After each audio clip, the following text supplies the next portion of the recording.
ہوں خدا سے اس رابطے میں. آج جوان پریشان ہے, ہمیں میسج آتے ہیں کہ مولانا صاحب گناہ نہیں چھوٹ رہے ہیں. گناہ سستا ہو گیا, گناہ آسان ہو گیا, ماحول خراب ہے. جانے محترم, بچوں کو بچائیں ہم اپنے.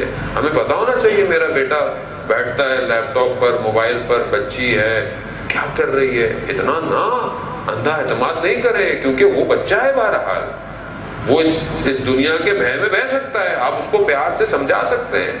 دیکھیں, سب سے پہلے اس کے اندر خوف خدا پیدا کریں. آج کہتے ہیں ہم کیا کریں, کچھ نہیں ہے. آیت اللہ عظمہ بہشت کہ اگر تمہیں خدا کے وجود کا احساس ہو جائے تو تم کبھی گناہ نہیں کرو گے. ہم اس احساس کو پیدا کریں. بس انسان ہے, غلطیاں ہوتی ہیں, خطا کار ہے, گرتا ہے, مگر اس کو سجدہ کرے.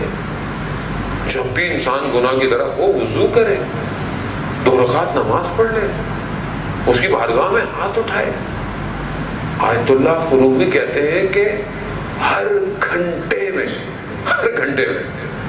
دعائے سلامتی امام زمانہ پڑھو, امام زمانہ خود تمہاری حفاظت کریں گے ہر گھنٹے میں. اللہم کل ولیک الفرج, وارث زندہ ہے.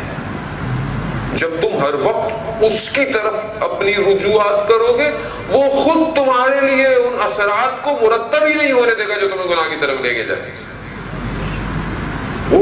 وہ با اختیار ہے, وہ امام وقت ہے, سب کچھ اس کے اختیار میں ہے.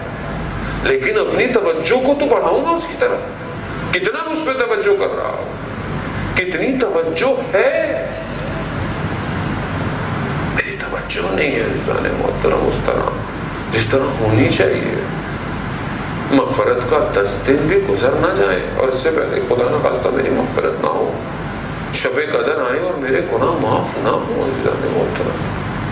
اور خدا نہ خواستہ اس حالت میں مر جاؤں گا تو کون میری قبر میں آئے گا, کون میرے لیے دعائیں پڑھے گا, کون میرے لیے خدا کی بارگاہ میں گڑ گڑائے گا, جبکہ میں خود اپنے لیے نہیں گڑ گڑایا زندگی کے اندر جب میں زندہ ہوں, جبکہ مجھے توفیق ہے, میں اس کو سجدے کر سکتا ہوں, میں رو سکتا ہوں اس کی بارگاہ میں, معافیاں مانگ سکتا ہوں.